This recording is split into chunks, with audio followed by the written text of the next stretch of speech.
A number of people are expected to show up to cast their ballots today on the first day of early voting. Yeah, voters might not be the only ones, though, showing up to the polls. I'm urging my supporters to go into the polls and watch very carefully, because that's what has to happen. I am urging them to. Well, during the first presidential debate, and the only one, the president encouraged voters to show up as poll watchers. And local polling locations should be ready, he says. Republicans plan to recruit up to 50,000 poll watchers nationwide. Republicans say it's to protect against voter fraud. Democrats worry about voter intimidation. But in Texas, it may be hard to do. You have to have credentials before you can show up at the polls. Nabil Remadna joins us live this morning with a closer look at how both parties are responding here in Travis County. Good morning. Good morning. That's right. People already lining up here at the polls. You can see they've been out here for about an hour and a half or so, even longer than that, waiting to cast their ballots. Now, again, there are more than 30 early voting polling locations here in Travis County, and those voters, they won't be alone. They'll be joined by poll watchers.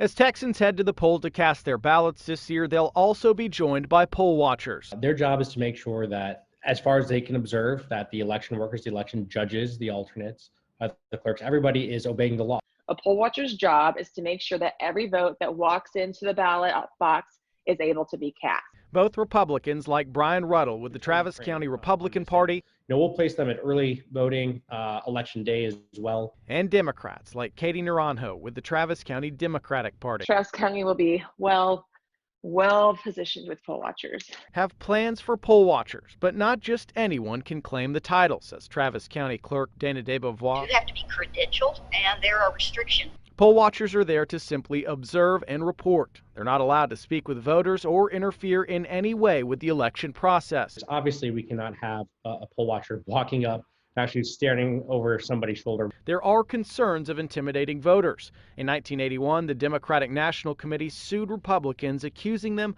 of sending armed off-duty police officers to the polls in minority neighborhoods. In court, they reached a settlement that restricted the National Party's ability to coordinate the use of poll watchers.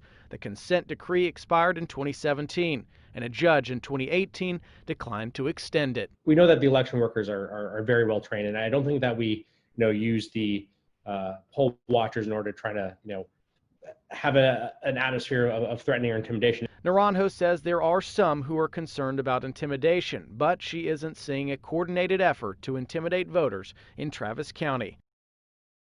And early voting begins, as mentioned, today and runs through October 30th, followed by Election Day on November the 3rd. Again, you can see people already lining up here. We did talk to Dana DeBevois, who will be doing an interview here shortly, and she said she does not expect to see very long lines here in Texas, but that's certainly something we will be monitoring. Again, we're going here outside, and there are still people starting to arrive as the morning goes on. Reporting live, Nabil Remadna, back to you. All right, thank you, Nabil.